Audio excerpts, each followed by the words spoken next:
For those that aren't familiar, last night during the show, we got swatted, and that means someone called the police and claimed there was an active shooter on the property and that people had been hurt. During the show, Luke was talking, and you can see an officer walk past the camera and then walk out, and it seems to go very quickly. I walk out of the room, and then after we realize what happened, Lydia's like, look, we got swatted. I get up and I go talk to the cop. There were 2 out there, and we come back. A lot of people didn't get the full picture from that. They believed there was just a couple cops who walked in, waved, and left. There were 8 cops that I ended up, I think I saw 5 downstairs when I went back out and said what was going on and asked them politely to leave. And then there were also state troopers, and there was another jurisdiction, I think a sheriff's department. They were all asked politely to leave. I said, I don't want you here without a warrant. So as to what happened, we don't know who did it. We do have a couple different firms, legal firms, filing everything, and we're getting into high gear to figure out what we can preserve. Body camera footage, the 911 call. People have already released the police radio calls, a couple of them. And what I can say is there were a few theories as to what happened and why we got swatted. Now, I'm sure whoever did it is probably listening. I don't know what their intention was. Some people were saying it's the internet, it's trolls, it's what happens, perhaps. Some people were thinking that it's related to some trolling that's been going on. But one of the theories that we had to discuss was whether or not it was related to Marjorie Taylor Greene's appearance on the show. I did mention it the other day. And after the show, I didn't want to, contact her team and drag her into something. She was here the day before on the 5th, not the day we got swatted. But, Luke mentioned it's probably a good idea for security reasons just to let people know, like, hey, this happened. And I can't speak for Marjorie Taylor Greene and what her opinion of this is. But what was conveyed to me is that she's been receiving a large amount of death threats as of the 6th. And that leads me to believe that what happened to us was directly related to us hosting her. I don't know for sure. I'm not saying it's a guarantee. I'm not saying I believe 100%. I'm saying it seems probable. And the reason is we film these live episodes. We start at 8 p.m. We end at 10. At 10, when we end the live stream, is when YouTube says it's published and it sends out notifications slowly to a bunch of people. That means for a lot of people, you'll wake up in the morning and get a notification, Timcast IRL with guest Marjorie Taylor Greene. On this day, the morning of January 6th, when people are getting this notification that we hosted her, that's the day she was getting slammed with death threats. So I don't think it's a coincidence then that on that same day that she's getting death threats, we also get swatted. And it may be because some people, either the individual mistakenly thought we were currently hosting her on the show, or it was just they saw the show, the notification, or just someone mentioned it and they said, screw these people, and they end up swatting us. Ultimately, we have no idea why it happened, but I think that seems to be the most likely. I don't know. I don't know for sure. And I don't want to... I don't know. I don't want to make it seem like we're saying it's definitive. We just don't know, but that seems likely.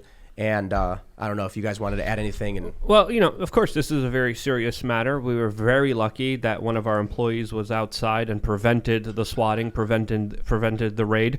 I don't know if the officer was waiting for backup or just waiting to assess the situation. Waiting for backup. But if if the officer was waiting to assess the situation, that was the right move to make there, and it prevented a lot of people from getting hurt. So shouts out to all the employees that were out there that are professional, that didn't panic, didn't freak out, and also started filming the police right away when they entered here.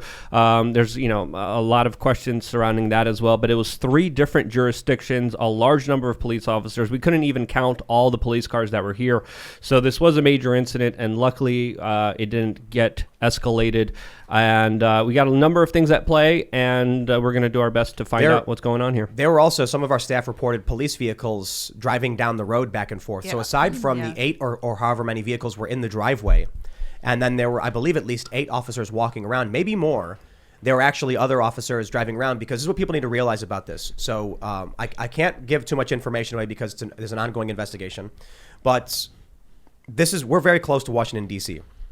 The people who live in this area, many of them are politicos, political lawyers, people who work they work in politics. They work in D.C., right? So we're about an hour west of Washington, D.C. This area of the tri-state, which is Virginia, Maryland, and West Virginia, and the Harpers Ferry area, has a ton of D.C. commuters. And these people are fairly, Democrat types. They're heavily involved in politics. They're well connected. Many of them are high-powered lawyers, and the police went to their homes. Oh. So people around here are extremely pissed off. What you need to understand is we are not in a densely populated area.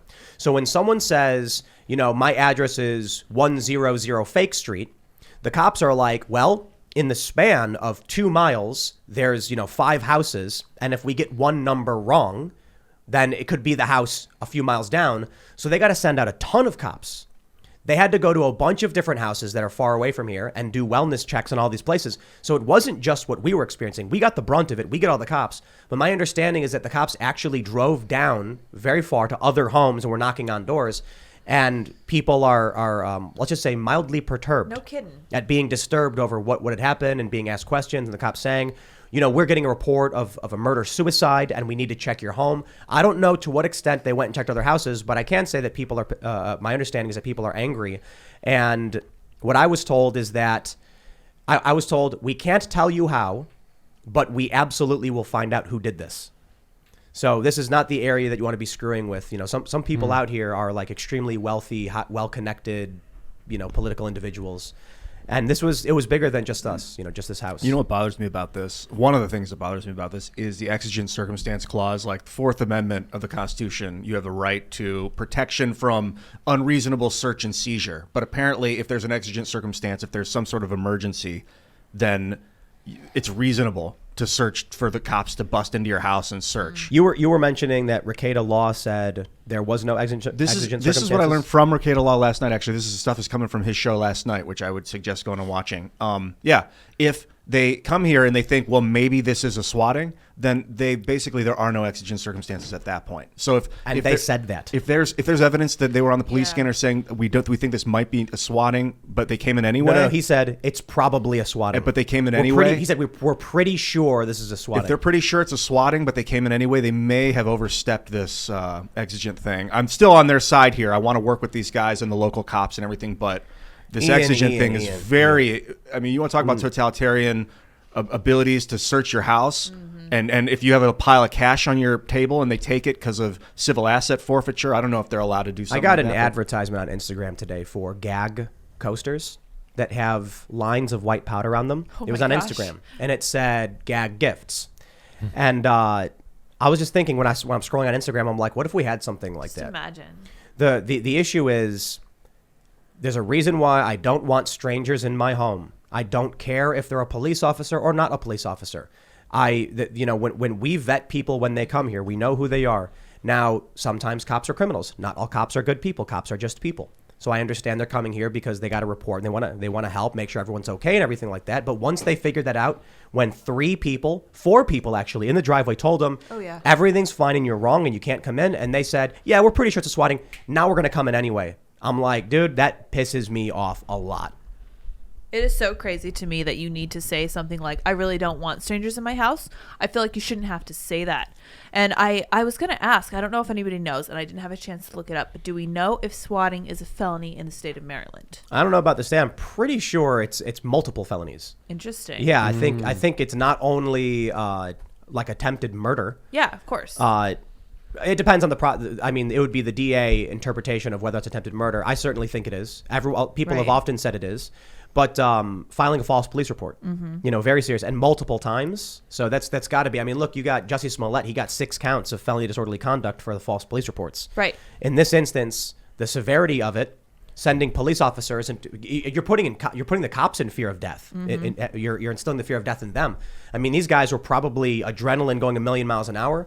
You can hear like in the police radio that people were posting online. When they're like, we got this call or that call, you hear the sirens on one of the guys' radio. Like, they're rushing here. Yeah. So these guys are probably like, here we go, man. This is something bad. And their heart's going a million miles an hour. They think they could be walking into a deadly scenario.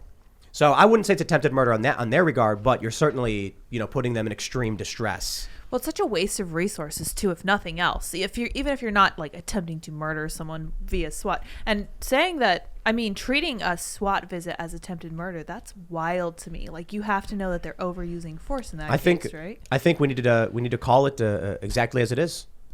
They tried to kill Ian. Oh, yep. That's it. Clearly. Yeah. It was conspiracy. Ian was about to run to the bathroom. Yeah. And if we didn't have our staff walking outside at that exact moment, and the cops came in with their guns ready, going through the house, and Ian runs down the hall to go to the bathroom, because what you got to understand is during the show when we're live, we have a bathroom in studio which is soundproof, but Ian's not going to be able to go around to the table, so he's got another door. He'd have to run to the bathroom as quickly as possible. He dashes, because we're live. He runs all the show, time. You don't want to just leave the show for 10 minutes. You're going to run in, run out. If the cops had walked up the stairs and it's dark, and Ian's running down the hallway of this building to go to the bathroom, and they see him flying through, and they're like, "What is this thing?" And they're like, "Some dude's running at us in this tight hallway." Yeah, that's not even funny, man. I almost did, like, for 10 minutes before they arrived. I was like, I got to hit the bathroom, and I was like, well, this conversation's good, so I stayed and I was listening for a while, and then they came in. I could have been easily out there running around. They were here at 8:20. Like, stop! They were here at 8:27. So the call was made at 8:20. The cops arrived at 8:27. That was when Andy, our CTO, walks out into the parking lot, and he turns left. He's heading towards our barn, our outdoor skate park area. And then he stops and decides, I'm going to go see who's this person in the driveway. And that's when they realized it was the police. So this is around 8:29 or so. I think it was only about 2 or 3 minutes later the backup arrives. At that point, the cops would have started getting ready and moving quickly to come inside. Maybe they would have gotten on the megaphone or whatever and yelled. I don't know exactly what their protocol would have been. But that was, I would say, around 10 minutes before everything went down. It's very possible that I'll just say, look, nothing bad happened, because we're this is an office, it's a company, so people were doing their jobs, and we're just like, what's going on? But this could have been way worse. In some states, in some jurisdictions, the protocol literally is bust down the door with your firearms up in the air, ready to take down any kind of threat. And there have been a lot of people that died because of swatting. Let's just be real and honest with ourselves. This is, some people say, a prank, but this is something that, of course, is serious as well, and has led to people dying. It's terrorism. Yeah. Because I'll say, there's people. The craziest thing to me is the people who want to try and look. We had Marjorie Taylor Greene on the show. The same day we're getting swatted, she's getting inundated with death threats. It was January 6th, right? So it seems obvious that's a day that people are going to be screaming at her and coming after her. And she came out with Matt Gaetz. They issued a statement. And so it was the day after we hosted her. This is when we get a good portion of the views. The next day, the podcast throughout the day gets a ton of traffic. And it was with her. And then at 8:20, 20 minutes after the show starts, we get swatted. I think it's terrorism, regardless, even if it's not political. It's if you send some cops to go scare someone, that's an act of terror. I mean, I don't want to overuse the word, but it's domestic terrorism. They're trying to get cops to kill you. Yeah. They didn't call the cops and say... Or they're trying to get you to kill the cop. It's insane. They're trying to get someone hurt. Yes. Yeah. And apparently this individual, what they called several different departments and a suicide hotline. Yeah. 2 different They wanted them to come in here guns drawn. Yeah. Yep. Like as fast as they could. Yep. Wow. Terrorism. That's crazy. That's nuts. I don't call for terrorism much, but that is a form of terrorism to do that to someone. You don't call for it much? I don't call for it ever. I don't like calling the word out because it's so overused in the last 20 years. This and that can be like January 6th, the people looking at the wall. Meemaw, that word's been in my head for like 24 hours. All the meemaws or mamas or whatever. Meemaw. Looking around just at the like walls. the bumbling, They weren't terrorists, but they're getting held for suspected terrorism. I think that's a gross misjustice. There's a lot of issues with the exigent circumstances and entering the property. So what really pisses me off is that someone can lie and the police can completely disregard 4 people outside saying nothing is going on and you're wrong, when it completely contradicts what they were told on the phone. They were told on the phone one guy had harmed 2 people and was going to harm himself, and they encounter 4 people, 3 guys and 1 woman, all saying this is a place of business. We're live right now in studio. It's not happening. And they said, yeah, pretty sure. Now we're going to come in anyway. Nah, that's complete BS. I reject that 100%. Yeah. But this is so clearly a form of intimidation. I think that's what Ian's getting at when he talks about terrorism. It doesn't even have to be political. This is so obviously intimidation. And whatever motivated this, it's obviously just to try maybe to get us to shut up, to distract us, to get our minds off some other topic. Maybe it was because of a Marjorie Taylor Greene interview. The timing was crazy with that one. But well, Luke didn't get distracted or perturbed at No, all. I he mean, didn't. he was I know. he Kept was on rolling. focused, Show must laser go on. focused. Yeah. Exactly. I was like, I love that. Dead air. We can't have dead No air. way. We were just talking on one of the members' podcasts how the guest will be talking and then they'll stop talking and then I'll just look at Luke and then look at me. He's like, oh, so anyway.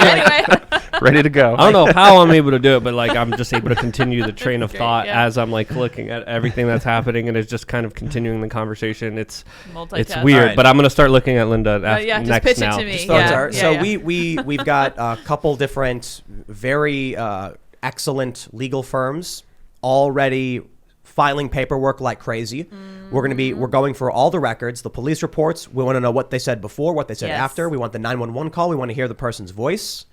And then we're gonna, as I'm told, they can't tell me how, but they're going to find out who did this. That's kind of scary. I know. Yeah. Well, what you got to listen.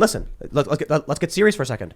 We had a sitting member of Congress on this show, and the next day, someone swatted us, which is, FBI's on it. I mean, I'd have to imagine I'd say so. Yeah. And if the person made the phone call from out of the jurisdiction, if it includes, we're literally 30 seconds from the state border. Yeah. So this could be a federal issue already. This is definitely the DMV So area. Yeah. Yeah, I was just like, we're not going to tell you how, but Interesting. we will find out. I'm like, oh man. Thanks, Empire. yeah, right. I'll pay my taxes, Empire. As bad as everything is, I'm not completely. I don't believe necessarily believe it's true.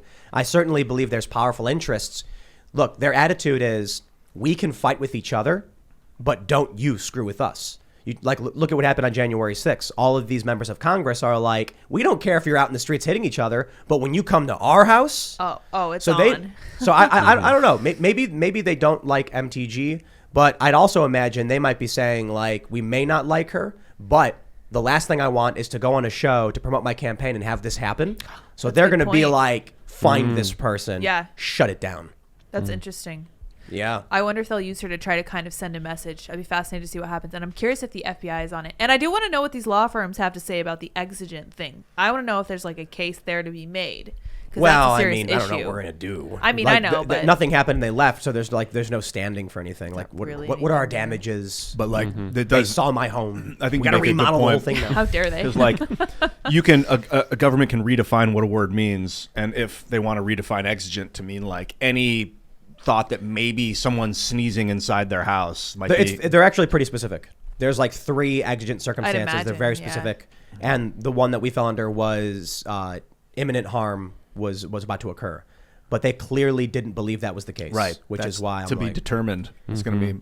Other ones are like red pursuit, hot pursuit laws. Like if you think the guy's going to get away, like if they're in a car, that's like considered a hot pursuit thing. So because they might be gone in a second if you don't act. Thanks for checking out this segment from the Timcast IRL podcast. If you want to watch live, you can check out this channel Monday through Friday at 8 p.m. Now, don't forget to smash that like button, subscribe to this channel, and if you want more unfiltered and uncensored content with all of these guests, go to timcast.com and become a member. All of these guests you know and love in exclusive segments on our website where we are unrestricted in what we talk about, so you'll definitely not want to miss it. Thanks for hanging out. We'll see you all next time.